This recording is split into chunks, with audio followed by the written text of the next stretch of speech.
us. It is 10 o'clock, so we will get started. We have Interim Director of Athletics Blake James on the call. This call will last approximately 15 minutes. First question will go to Tim Reynolds, Associated Press writer. Blake, good morning. Good morning, Tim. Blake, I'm just curious if you can tell us the reaction in the room when you informed the team this morning, and I'll have a quick follow-up as well. Chris Thomas in Fox Sports Florida. Okay.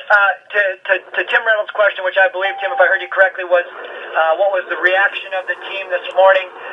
When I met with the team this morning, as anyone can imagine, there was a reaction of disappointment. Obviously, you play to win games and to have opportunities, and this is an opportunity that they were shooting for all year, and to not have that potential to be able to play in a bowl game is obviously disappointing.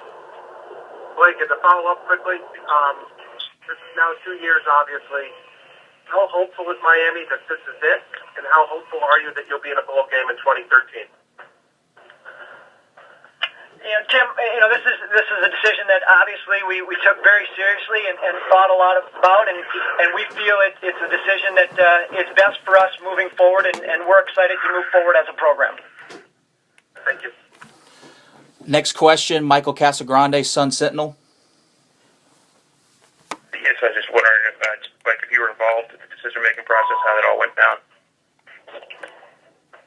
Yes, we had, as I've said, Mike, before, we were involved in conversations. It was an institutional decision, and we made the decision that we felt was best for our program going forward. And I met with the team earlier today. I met with the coaches before that. I met with the team and informed them of that decision. And when was the decision made?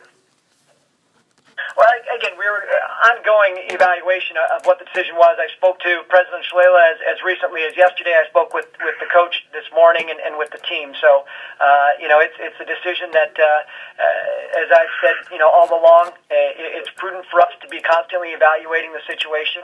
And we made the decision to tell the team this morning, and that's how we're moving forward.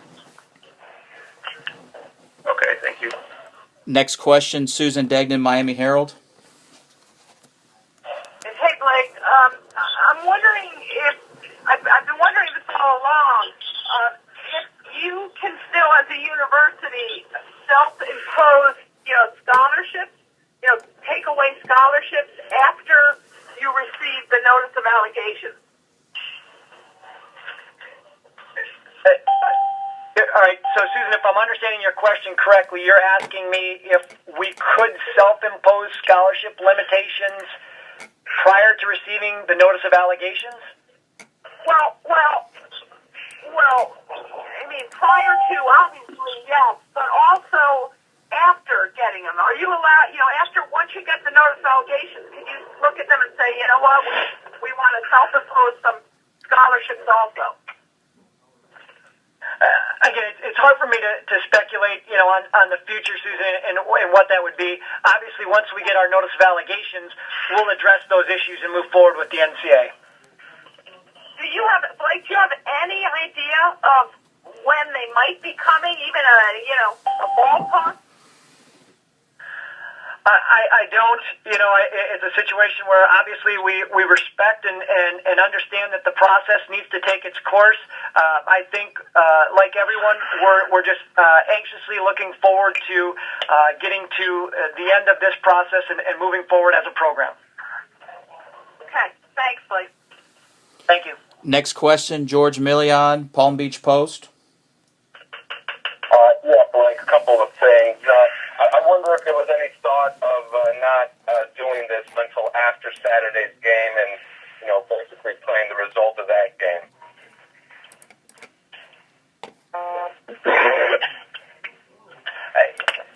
George, we decided as an institution, as a program, that it was best to notify the kids of the decision today. I guess I wouldn't want to get into the speculation of when it made the most sense. To us, it made the most sense to notify the kids of that decision this morning. Has there been any talk, Blake, about self-imposing penalties for basketball? I'm sorry, was your question, have we talked about self-imposing penalties for basketball? Yes.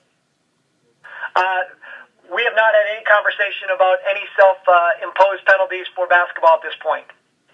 And one other thing, like I know Tim asked this, but I'm not sure if we got the answer. Is there any guarantee that the NCAA won't impose further postseason bans on you? No, nothing is guaranteed until we go through the process. Next question, Brian London.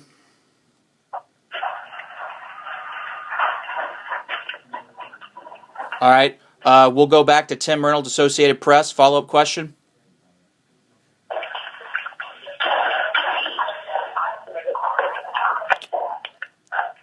All right. Michael Casagrande, Sun Sentinel. Follow-up question. I'm sorry. I'm sorry. I was just wondering when was the first time you guys had a conversation? Just wondering, obviously. Okay. All right. Let's go back. Brian London, and then Tim Reynolds, followed by Casagrande.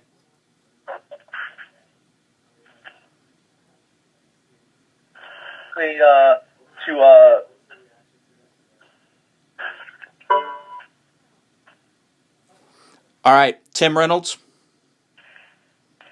Blake, it's unfair to ask you to comment on hypotheticals, but you know that speculation's really going to ramp up now about players wanting to leave, and your head coach is already being mentioned as a candidate at Tennessee. Have you had? I know Al said that you spoke with him yesterday. Was his future at UM discussed at all? Blake, I don't know if you can hear me, but pretty. All right. No.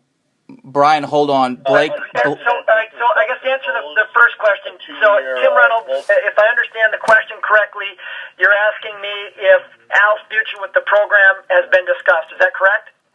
That is correct, given the fact that he's already being mentioned in these rumor circles I will say, Tim, Al is very committed. He recognizes, I think, what we all recognize, in that we have a very, very bright future as a program. When you look at the team that we have out on the field, when you look at the young guys we have contributing this program right now, who we are as a program right now, with a lot of our impact players, freshman, sophomore, first and second year guys, to have a team that was picked fifth, I believe it was, in the Coastal at the start of the year, to now be in a position to be playing for an ACC Coastal.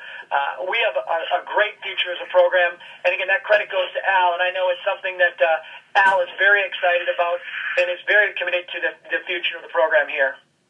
And Blake, also, there's so much speculation about what might have been with Ohio State, for example, this year.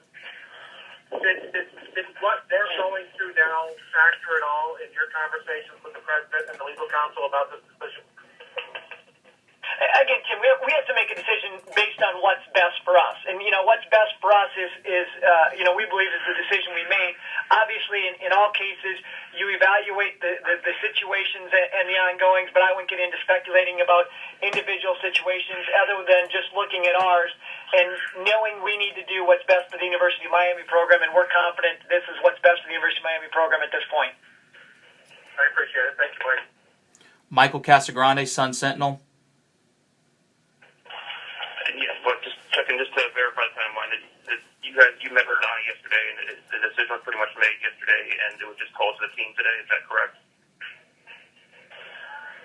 Well, again, we've been in ongoing discussions, throughout my time in this position. As I said to you before, Michael, we made the decision to notify the team today, and so again, there was ongoing conversations that we had. But again, yes, Donna and I spoke yesterday. I confirmed my plan to notify the team today of that decision, and we'll move forward as a program. All right, thank you. Susan, follow-up question. Yeah, Blake. Have you talked to the ACC about whether you guys will still get a share of the ACC bowl revenue, despite not playing. Yeah. So, Susan, if I understand your question correctly, you're asking me, do we still get a revenue share from the conference? Yes, we still get a revenue share from the conference for all conference distribution. Even if the 8 bowl spots are not filled, you know what I'm saying? I'm not sure I follow your. I'm not sure I follow your question exactly. I guess what I would say is as a member of the ACC, we'll receive an equal share of the ACC distribution.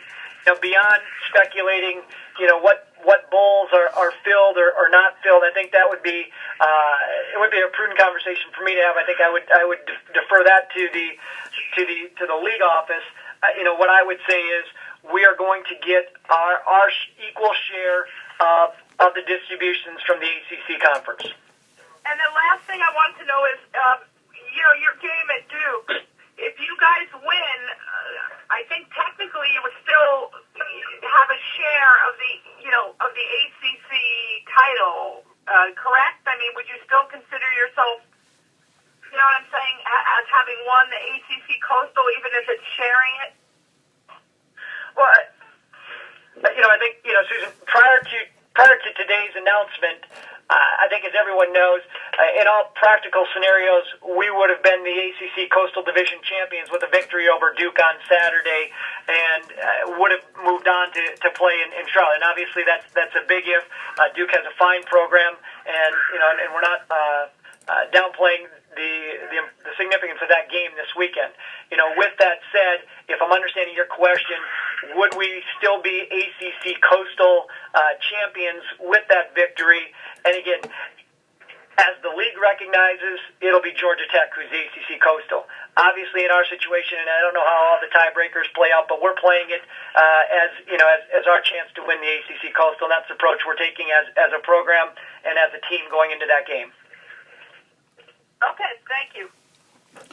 Time for one more follow-up question. George Million.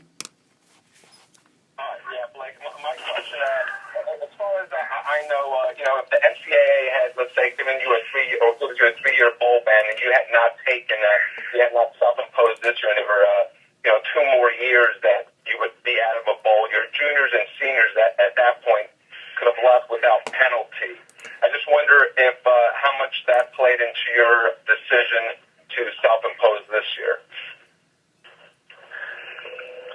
So, George, if I understand your question correctly, you're saying if we were to receive a 3-year penalty, would that figure into our decision that was made this year and how that would impact transfers?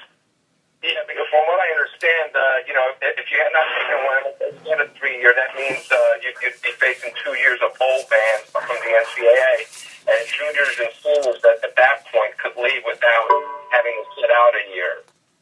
So I just wonder if that played into your decision, the fact that if you hadn't taken it this year, you could be looking at a mass wave of transfers. No, I guess I would say that that was a factor in our decision. I mean, I think obviously in any decision of this magnitude, and recognizing the significance of it, when you have a program that has the potential to play in an ACC championship game, which creates potential for a BCS berth if you end up in an ACC championship game, you look at all factors. Was that a significant factor? No, we made a decision based on what we felt was best for our program at this time, given the situation we were in. And again, I'm confident it is a decision that allows us to move forward in the most positive light. Thank you. All right, everyone, that concludes our Blake James teleconference. We appreciate everyone for joining us. If you'd like an audio file of this, please email me at c.yandle, YANDLE, @miami.edu. Thank you.